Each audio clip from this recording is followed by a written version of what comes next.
Don't look back, we're here to stay. A life we knew would come one day. And this is it, the borderline to where the future leaves us behind. The fire will burn and never die. Looking through the eyes of a brand new life. And so just find me, just find me. Sparks will fly if we scream no. This is not how we're gonna go. We are the ones who will never let go. Just watch us roll to where no one knows. We'll never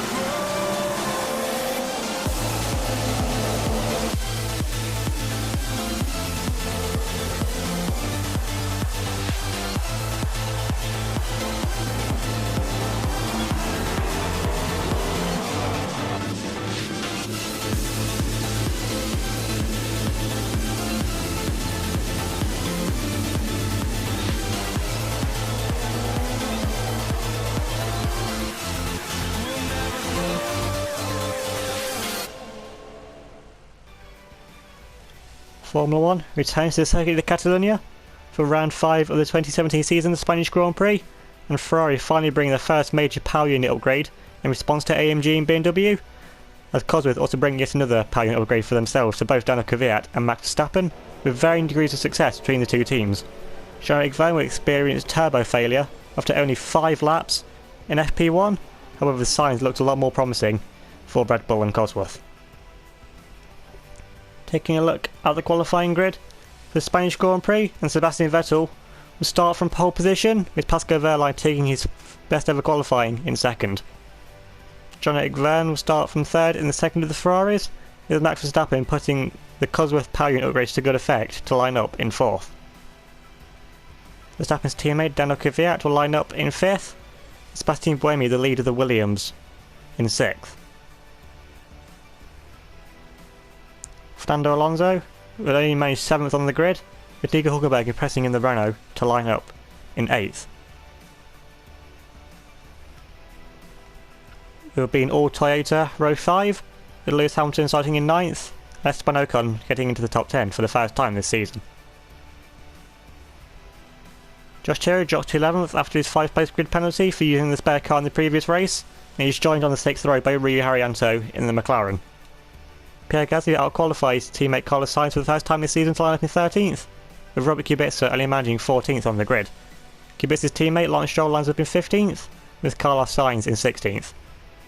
Daniel Ricciardo can only manage 17th in the second of the Renaults, with Carmen Jorda in 18th, and Giovinazzi and Sutil round off the grid. Hey guys, Tara here. Welcome back to UniONE. This time round 5 for season 4, the Spanish Grand Prix. If you did miss the race last time out at Russia, definitely do go and check that race out before watching this one. Now looking to this race, what can Rui Harianto do, starting from 12th, a very good position there, starting in a points position. Also Robert Kubica did the most laps round here in testing, so you should know this track and this car better than anyone.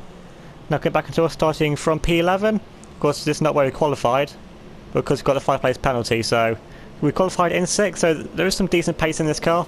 We're starting there behind Ocon, who's starting on the medium tyres, of course, because Ocon qualified in 11th, so he still gets to choose what tyres he starts on, and we still have to start on the soft tyres that we used in Q2 because we're going to Q3. Now going to the 5 red lights for the start of the Spanish Grand Prix. Lights out, and away we go. We get a pretty even start there. Alongside we actually get a pretty poor start, good start there, but on the second phase of start we lose out quite a bit. And I see Ocon there just pulling away quite a bit now into the distance. I go 3 wide up in front there with the Renault. He gets squeezed out there by Hülkenberg coming down his tail. Got to try and defend there from Rui Harianto in the McLaren. He got one of the Toyota right behind us as well. So the two Ferraris getting side by side there, with the Mercedes up in front now. Harianto looks to our inside there, try using our downforce to try and hold it around the outside of the McLaren, which we do, and move aggressively there to the inside to defend from Rui Harianto in the McLaren Honda. And that's not something I thought I'd be saying at the start of the race.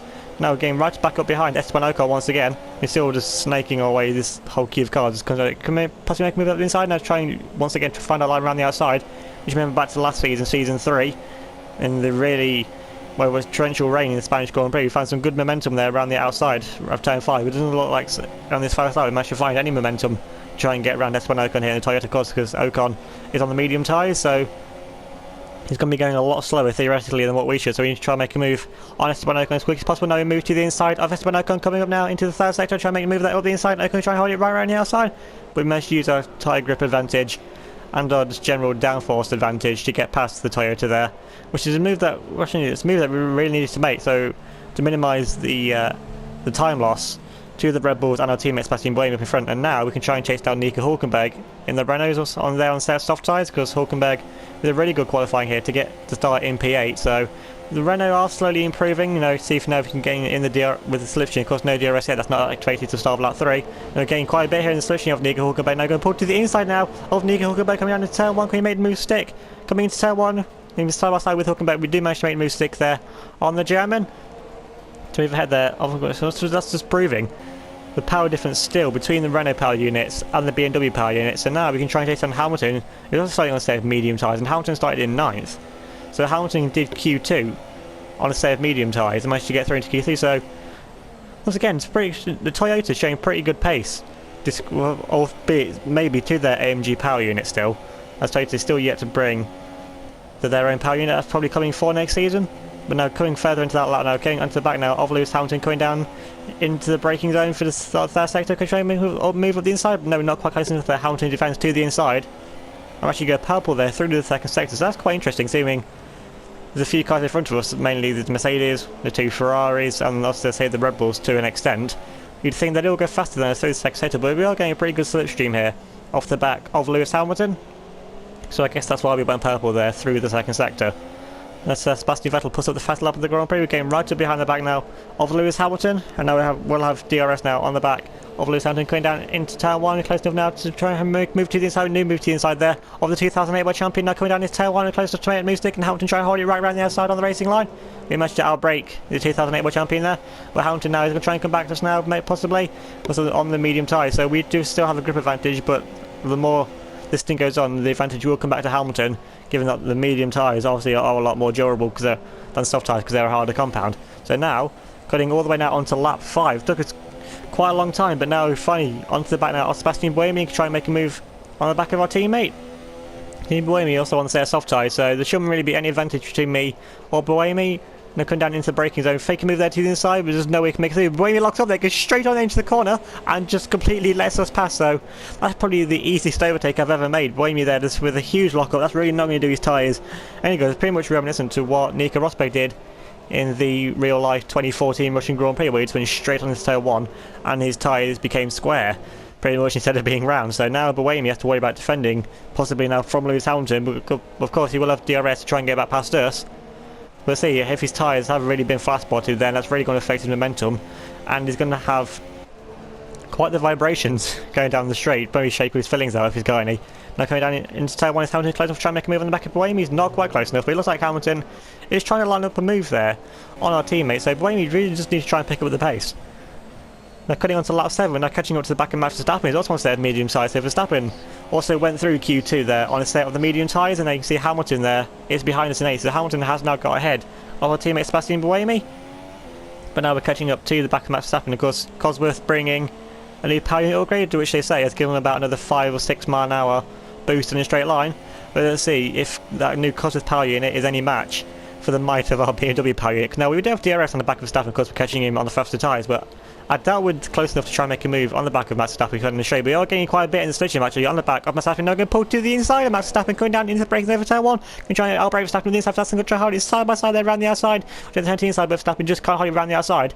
I mean, getting quite a bit there on Max Verstappen coming down that straight. So looks like Cosworth still have quite a bit of work to do, assuming we just breeze past Max Verstappen there, despite Cosworth bringing some upgrades and BMW, which still got the same engine that upgrade spec-wise that we used in Russia, because now we're back in our normal car, not the T car, because we saved the penalty for that in this race. Now coming a bit further on, now coming in for our first pit stop of the race, and we're going on to another set of the soft tyres, so we're doing a 2-stop in this race, going quite aggressive, but we need to make up time in this race to try and catch up back to the other Red Bull of Daniel Kvyat and try and get back into a representative finishing position. So actually Sebastian Buemi's coming there behind us as well, so Williams calling him on the same lap. Looks like he may have got held up a little bit there with a slight stack.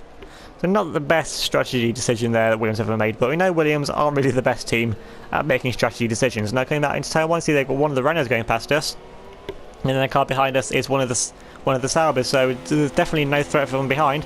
Actually, Giovinazzi there as the lead Sauber once again, and it's Daniel Ricciardo as the runner in front of us. So Giovinazzi starting on a set of medium size, so honestly, if I was Sauber and Giovinazzi, possibly need to try and look to one-stop this race, go onto a set of hard tyres, and make a one-stop where I can try and get a top position to try and claw back the point gap to McLaren Honda. Now moving on to the end of that lap now, we've caught on right onto the back now of Daniel Ricciardo, because Ricciardo's still on a set of soft tyres they started the race on, so we have a significant grip advantage over Daniel Ricciardo. Now kind of showing Ricciardo actually comes to space to have to go wide there to avoid hitting the back, and Ricciardo slowed down quite a bit too much there for my liking, but thankfully no contact was made. Now Ricciardo coming into the pits and see what tyres does Ricciardo go on to. You know, set of soft tyres, he could possibly take a set of hard tyres to the end. I mean, he went quite long on the set of soft tyres, so possibly he could take a set of hards to the end. So what tyres is Ricciardo going on to? Going on to a set of medium tyres, so Ricciardo's doing our strategy in reverse, so probably going soft, medium, soft, whereas we're going soft, soft, medium to the end of the race. So interesting strategy call there from Renault. Possibly not trying once. I mean, they've got nothing to lose really. They're not in a championship fight at this point in the season. And Ricciardo there comes out in a fight just between one of the McLarens there and one of the Haas. We really expect the Haas to breeze past the McLaren, but we know the McLaren has got good chassis and good aerodynamics. And managed to hold on there from Lance Stroll, I think that is. So great defending there from the McLaren to hold off Lance Stroll. Stroll really not having the best start to the season. That's pretty much trying to difficult. That's really been outshone really by Robert Kubica so far, but we know how much of a talent Robert Kubica is. And let's see if this McLaren actually Carmen Jordan. So Steve Jordan has a lot more defending on her hands if she's trying to keep Lance Stroll behind us, because she might have the better aerodynamics, but just the sheer speed of that BMW power unit should easily power Lance Stroll past the Milken Honda powered McLaren there of Carmen Jordan. But now come back to us, we come back up behind Esteban Ocon. So Ocon, of course, starting on a set of medium tyres, so we're almost a pit stop ahead of Esteban Ocon. So Ocon really not finding the best pace in the world. Actually go for the fastest lap of the Grand Prix, and that's honestly not something I expected. It's pretty much showing we have got some really good pace in this instance of the race. I'm coming a bit further on now, coming through turn 3, getting right onto the back now of Esteban Ocon as we come up now into braking for turn 4. Of course, Ocon's starting on a set of medium tyres, so if Ocon did try a one-stop, it wouldn't really make much difference now, seeing he's lost a pit stop advantage over us. So if he tries a one-stop, it makes no difference. We get very close there to the back of Ocon. Of course, Ocon's tyres going off. Of course, we have better downforce, better aerodynamics on the Toyota. We're getting right up behind us. We're going to try and make a move to the inside, coming up now into the second sector. We're just not close enough there to try and make a move up the inside. And of course, when you try and make a move on Ocon as quickly as possible, because we're doing a two-stop in this race. So imagine Verstappen and anyone else on the medium tyres might be trying a one-stop. So do we need to put a foot on now to try and gain back the time? Now coming up to the braking zone now for the third sector. Not going to make a bit. Ocon there looks up, goes wide once again, just proving his tyres completely shot.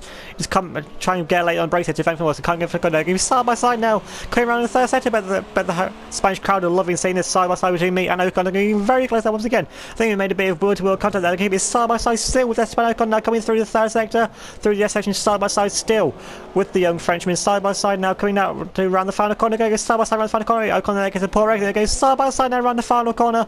I mean, managed to make the move stick there. Esteban Ocon will have DRS now try to come back, and this once again, and now it's going to be AMG power with DRS versus pure BMW power. Now Ocon once again pulls back to our own side. And it's going to be side by side now coming down in turn 1. Can Ocon outbrake us on dead tyres, try and gain back this position? Not going to be side by side still. Can we try and hold it right on the outside? You see there, we do manage to hold it right on the outside there of Esteban Ocon to make the move stick there on the Frenchman. Now hopefully we try and see how much we're already pulling away there from Esteban Ocon. Now coming a bit further on now, looking at Ocon's teammate Lewis Hamilton coming into the pits, and Hamilton there going onto a set of the hard tyres. So much like I thought, the one starting on medium tyres going for a one-stop in this race. So Hamilton there trying the one-stop down a set of hard tyres. So we haven't managed to catch back up to Hamilton yet. So Hamilton will be in front of us net when we make our final stop, and there's our teammate Sebastian Buemi now coming down into turn 1. Seeing Buemi not having the best pace in this race. So hopefully you can try and hold up Lewis Hamilton for us, so when we come in for our final stop, hopefully we won't be that far behind the 2008 World Champion. And going a bit further on, Sebastian Buemi is now coming into the pits for what should be his final stop of the race. Let's see what tyres does our teammate go on to. He's going on to a set of hard tyres as well, so Buemi's gone soft, hard in this race. So interesting, once again, questionable strategy calls from Williams. I mean, we're going soft, medium. We can take a set of mediums to the end, so if Buemi just stayed out a few laps longer, then he could have possibly taken a set of medium tyres to the end. Now he's going to come out thankfully in front of Daniel Ricciardo, I think that is. That is indeed Daniel Ricciardo with Lance Stroll right behind him. So Stroll looks to finally put his foot down and found a rhythm, found some pace in this race.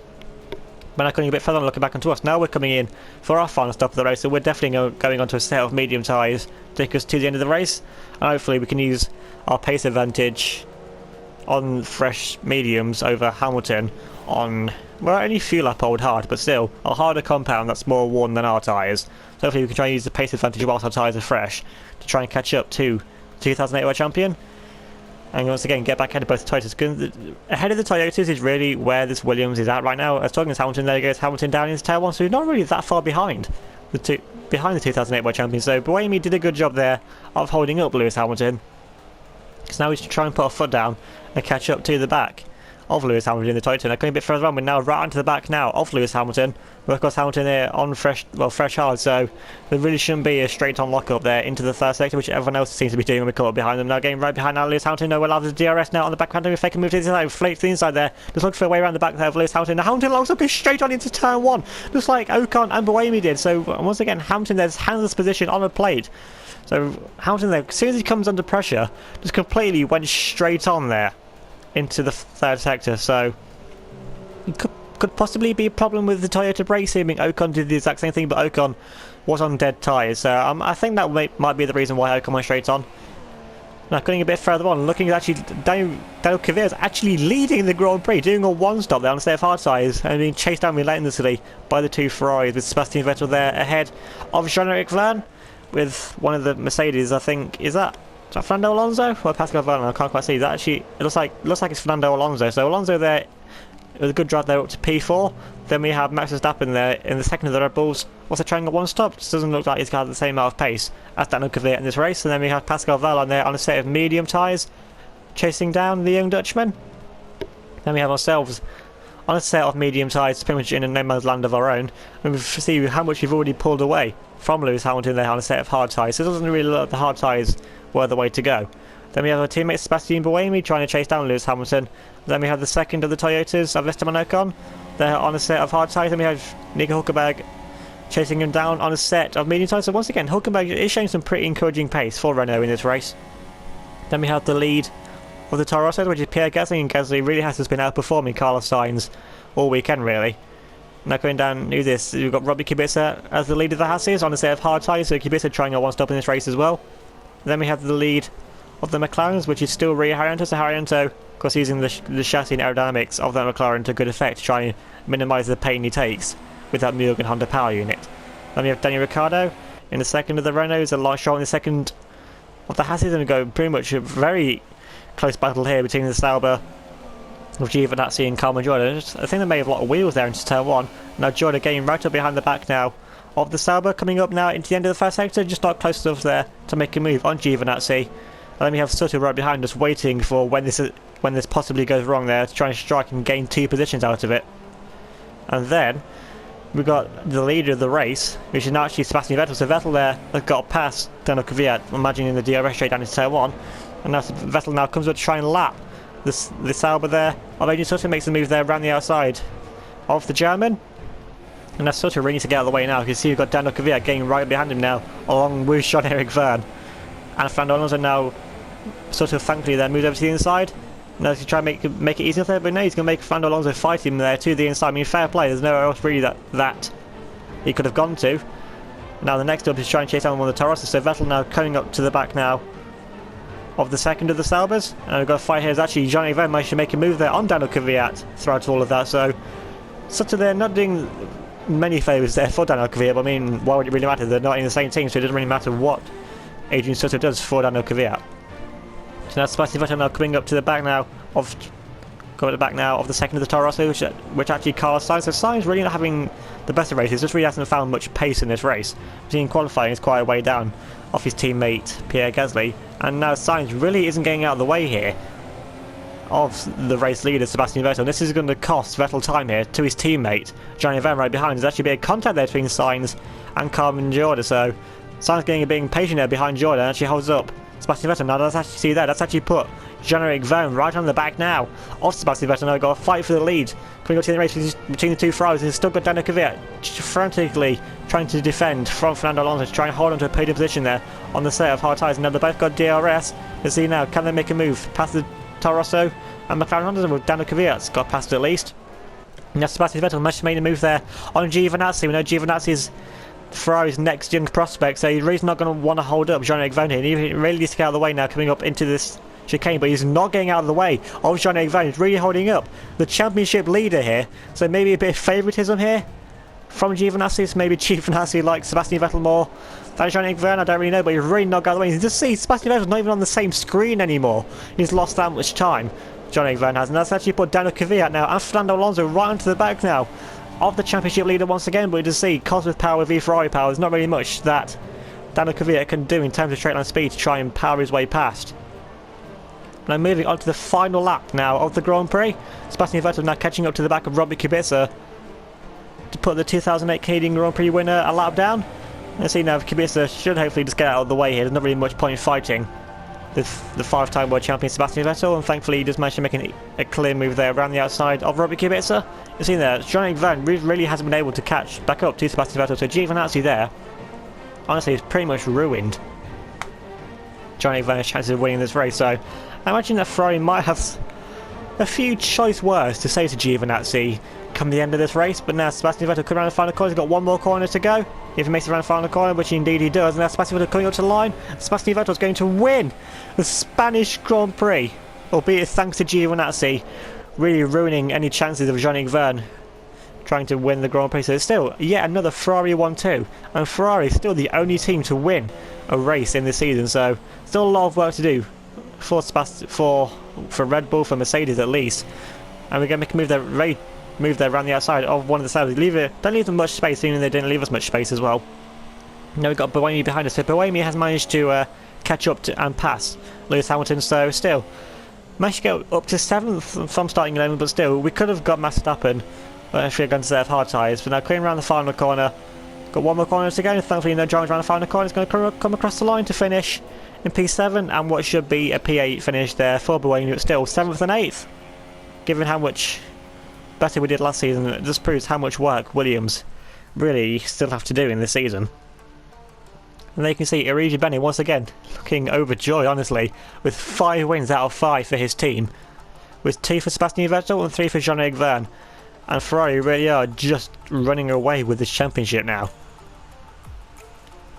Taking a look at the race results, Sebastian Vettel would take his 2nd victory in a row, just under 2 seconds clear of his teammate Jean-Eric Vergne to round off yet another Ferrari 1-2. Fernando Alonso would get the better of Daniel Kvyat to take the final podium position, with Kvyat actually dropping back 6 seconds behind the 2-time world champion in the end. Pascal Wehrlein could only manage 5th in the end after his 2-stop, and come home 19 seconds off of the lead of Sebastian Vettel. Max Verstappen would drop down to 6th in the 2nd of the Red Bull, but still encouraging signs there from Red Bull. We managed to split both of the Mercedes. We come home in 7th, 40 seconds off of the lead, 20 seconds clear of our teammate Sebastian Buemi, who finishes in 8th. Esteban Ocon comes home in 9th for Toyota, with Pierre Gasly rounding off the top 10, with a strong result there for Toro Rosso. Kubica was the first of the lap cars to finish in 11th for Haas, with Nico Hulkenberg rounding off the point scorers in 12th for Renault. Ricciardo comes home in 13th in the 2nd of the Renaults, with a long shot managing 14th after a difficult race in the 2nd of the Haases. Arianto would unfortunately drop down to 15th as the lead McLaren, but did manage to keep ahead of Carlos Sainz in the 2nd of the Toro Rossos and his teammate Carmen Jorda. Giovinazzi would come home in 18th as the lead Sauber, with his teammate Adrian Sutter in 19th, and Lewis Hamilton would come home in last, DNFing the race, so that would explain why Buemi managed to make even Hamilton. So once again, reliability issues striking the 2008 world champion. In the driver's standings, Jean-Eric Vergne is still over a race victory clear of his nearest challenger, which is still his teammate Sebastian Vettel, with Pascal Wehrlein in 3rd, 35 points behind the championship leader. We remain in 4th on 44 points, 43 points off the lead, with Daniel Kvyat in 5th on 41. Fernando Alonso remains in 6th on 39 points, 8 points clear of Max Verstappen, who's in 7th on 31, with Sebastian Buemi now moving ahead of Lewis Hamilton in the driver's standings to move up to 8th on 23 points to Hamilton's 20. Robert Kubica now moves to within 1 point of Lewis Hamilton on 19 points, with Ocon a further only 1 point behind, so Ocon there getting some good momentum, managing to reel in now his teammate Lewis Hamilton.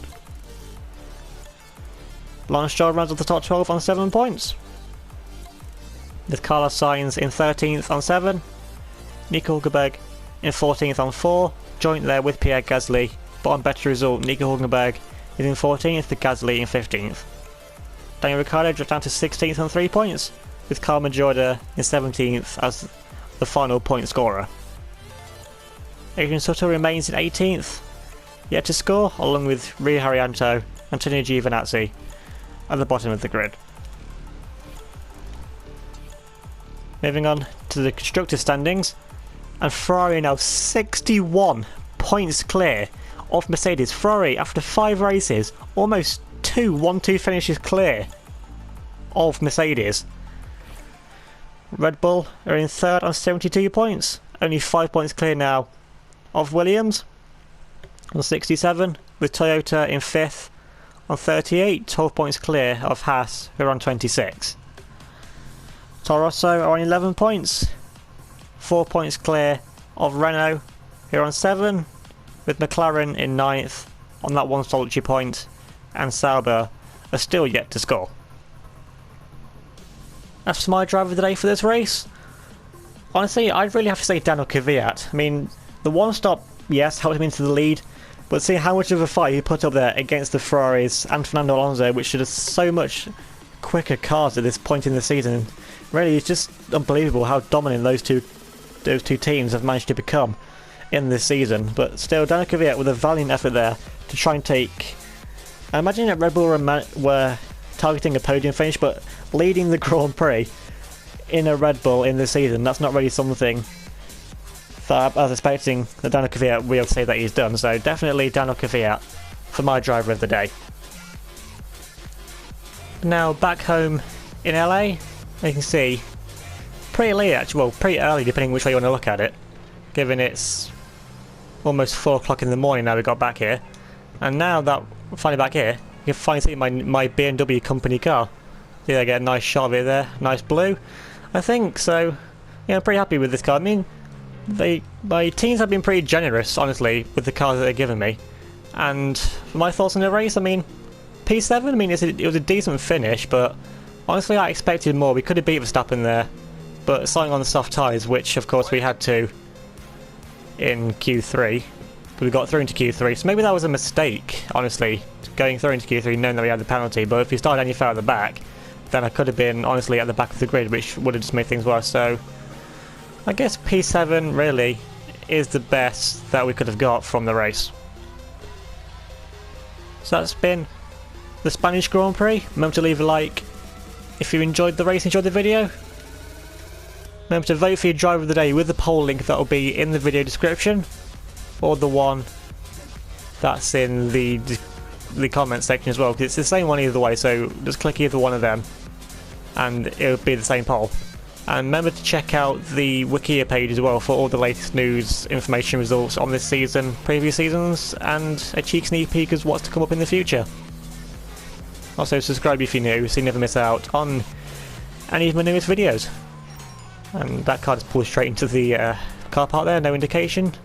I'm just coming back home now. Anyway, thanks for watching. I'll see you all next time.